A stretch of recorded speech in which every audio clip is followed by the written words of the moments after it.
It is a frightening thought, but every year in the United States, a substantial number of people vanish without a trace. The exact number is hard to pinpoint, but estimates suggest that the figure could be as high as 90,000 people annually.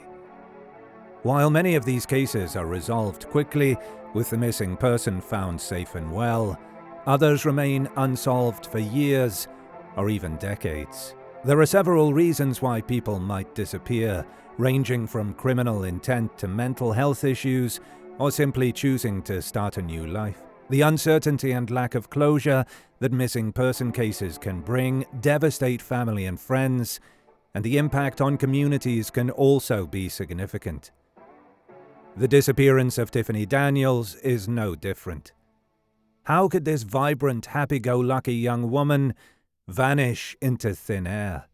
Stay tuned as we investigate the background, events, theories, and what we at Bad Things think most likely happened to Tiffany Daniels. Tiffany was born in Dallas, Texas on the 11th of March 1988. Tiffany and her two sisters grew up in Pensacola, where her parents, Cindy and Rodney, relocated when she was a young girl. Tiffany participated in numerous extracurricular activities in high school and received multiple scholarship offers. Tiffany attended both Pensacola State College and the University of West Florida. Tiffany developed into an exceptional artist and painter. She enjoyed dancing and frequently hosted dance parties at her home. According to Tiffany's friends, she was vibrant and free-spirited, and her presence would brighten a room.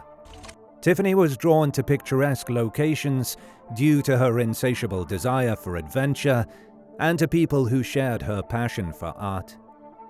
Everybody loved Tiffany. Tiffany is a light, and that is the best way I can describe her. When you are around her, you just feel light. Everything gets brighter, more colorful, more beautiful, said her sister Candace. Tiffany loved cycling, surfing, hiking, and camping when she was not working.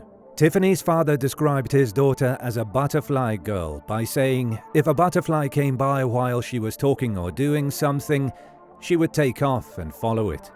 Tiffany's spontaneity frequently led her to go on lengthy bike rides or hikes to escape the hustle and commotion of daily life. Tiffany was often found on her own, enjoying the great outdoors. Tiffany was a young woman who lived life to the fullest and seemed to be on the path to reaching her goals, but there were some concerning factors about her financial situation. In July of 2013, her parents became aware of these problems. Throughout the preceding months, Tiffany's Craigslist-sourced acquaintances and roommates came and went, taking advantage of Tiffany's generosity by not contributing to the cost of living in her apartment. Most of the time she was too nice, Cindy said. Most of the time, she did want to ask for the rent, utilities when they were due. So we found out she was paying for things up front and later trying to collect money from the roommates later. Tiffany was approximately 2 months behind on her utility bills when she vanished. Gary Nichols, who was financially secure, moved in with her shortly before her disappearance. The 54-year-old father of one of Tiffany's friends, Nichols, was divorcing his wife and wanting to move closer to his job. Tiffany had posted a Craigslist ad seeking a housemate, and Nichols agreed to rent the room because he believed it would benefit them both. Even though Tiffany's parents disapproved of her sharing an apartment with a man twice her age, they were glad she lived with someone she could trust. According to Nichols, Tiffany and he had comparable interests, such as cycling and a healthy diet, and got along well. Before her disappearance, even though everyone who knew her recalled her as cheerful, she was not her usual exuberant self and had started distancing herself from her friends.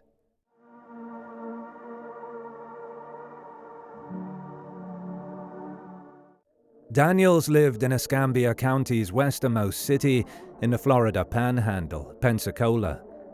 Pensacola, with its pristine beaches, Bay Area attractions, day excursions, and entertainment, is a popular tourist destination that suited her lifestyle perfectly. She worked as a theater technician for Pensacola State College.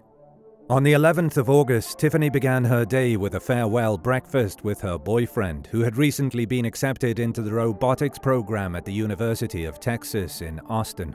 Although he tried to persuade her to accompany him, she declined. She told him she wished to continue the relationship and planned to visit him in Austin, but she wasn't ready to leave Pensacola. After breakfast, Nichols recalls that Tiffany was a little gloomy, but this was softened by her excitement for a later visit to Austin. Tiffany was scheduled to begin working on the forthcoming musical comedy Spam-A-Lot for the theater department. Tiffany and Nichols decided to watch Monty Python and the Holy Grail, the film upon which the musical she was working on was based, that evening. They both retired to their rooms after the movie because they had early morning shifts the following day. Between 3 and 5 a.m., Nichols heard the front door open and close multiple times. He peered through his bedroom window and door, but did not see Tiffany. Assuming she had just left for work, he went back to bed. On the 12th of August, Tiffany began decorating the sets for the forthcoming production while at work. Later, she asked her supervisor for permission to leave work early and take a few days off. She didn't give a reason, only stating that she had a few things to do. The supervisor authorized the time off, and she logged out at 4:43 p.m. as she left the theater. Tiffany popped into her home for a moment before leaving again. Nichols was at home, but said he did not see her enter the house because he was on the phone with his girlfriend. When she had not returned by 10 p.m., Nichols became concerned and tried to contact Tiffany. When she had not returned by the following morning, he tried to contact her again. That evening, upon returning home, he discovered the electricity had been turned off. He assumed Tiffany had neglected to pay the bill, so he asked his daughter Noelle to contact Cindy, Tiffany's mother, on his behalf. Cindy and Noelle contacted every friend of Tiffany's that they could recall. Nobody had seen her. When Tiffany did not return home by the end of the week, they decided to alert the police. Due to jurisdictional issues, Cindy was referred to the Pensacola Police Department by the Escambia County Sheriff's Office. Cindy met Detective Daniel Harnett at Tiffany's home, which he then searched. He found no indications of foul play. Her family had believed that she may have gone camping, but Harnett found her tent in her room, eliminating that possibility. When Harnett found out that Tiffany's boyfriend had left Pensacola the previous day, he immediately investigated the boyfriend. When Tiffany's boyfriend arrived in Austin on the 11th, he phoned Tiffany, but on the 12th, no contact was made between the two. The boyfriend was cooperative and provided fingerprints and DNA samples. His cell phone records also indicated he had spent the entire weekend in the Austin area, suggesting he had not returned to Pensacola at the time of her disappearance. On the 20th of August, a cyclist who knew the Daniels family saw Tiffany's silver Toyota 4Runner when she was out for her morning ride. It was parked at Park West in Pensacola Beach, close to Fort Pickens, on Santa Rosa Island's western tip. Tiffany frequently hiked the expansive Gulf Islands National Seashore dunes, despite her mother's cautions not to walk alone. The police discovered her bicycle, purse, mobile phone, wallet, clothing, paintings, a container of peanut butter, and a jug of water in her vehicle.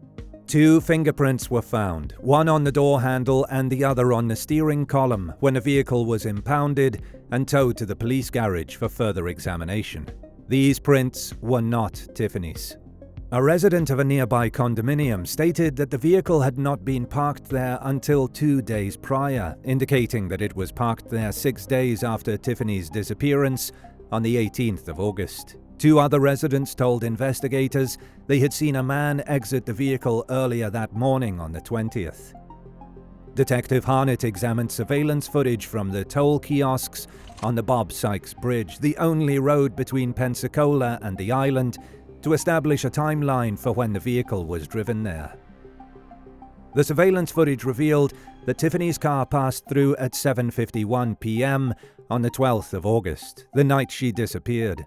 However, whether she was the vehicle's driver could not be ascertained.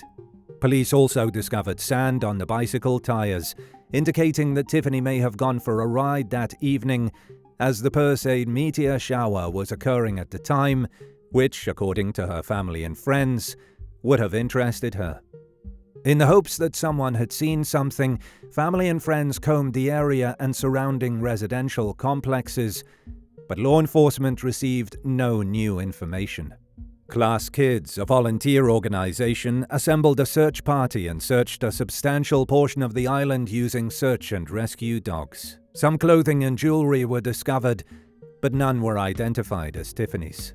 Tiffany Daniels had vanished into thin air, leaving her family, the community, and law enforcement stumped.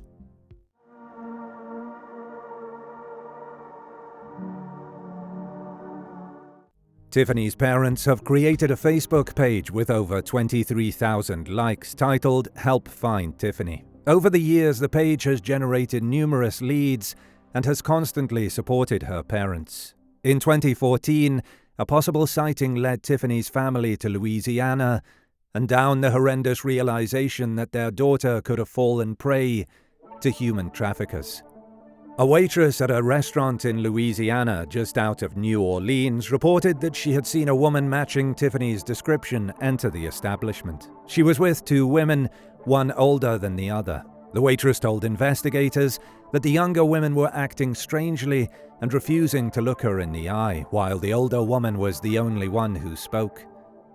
Despite the mild temperature, both young women wore long-sleeved shirts with the cuffs drawn over their wrists. When the attendant informed the women that the one woman resembled a woman who had been reported missing in the news, the older woman asked for to-go bags, and the three women hurriedly left. When questioned by investigators, the waitress was adamant that the one woman resembled Tiffany. Unfortunately, the surveillance footage from that day had been erased, so the sighting cannot be confirmed. Tiffany's parents began researching the atrocities of human trafficking after this sighting. They discovered that traffickers prefer women in their late teens and are concerned that Tiffany's trusting nature would have led her to fall for whatever scheme traffickers would have used to entice her. In addition, Interstate 10, a significant trafficking corridor, passes through Louisiana from Pensacola.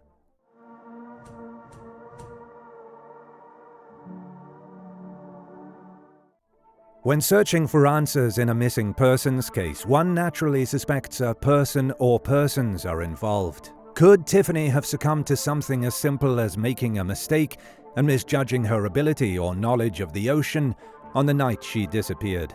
Could stress or mental health have played a role in her disappearance? This is what the Bad Things crew think most likely happened to Tiffany Daniels and our timeline of events. Any actions taken by Tiffany on the day of her disappearance must be looked at considering her state of mind at the time. As we have mentioned before, Tiffany could have been in financial trouble. Although Nichols renting a room from her helped with some of these problems, she was still 2 months behind on her utility bill, and her electricity was cut the day she disappeared. Coupled with her mounting bills was the relocation of her boyfriend, which could have had a depressive effect on her mental well-being. Nichols is noted as saying she was upset after her goodbye breakfast with her boyfriend, although it must be said that those close to her found that she was acting out of character and neglecting friendships before her boyfriend left. The Bad Things timeline. 12th of August. Tiffany asked her supervisor for permission to leave work early and take a few days off.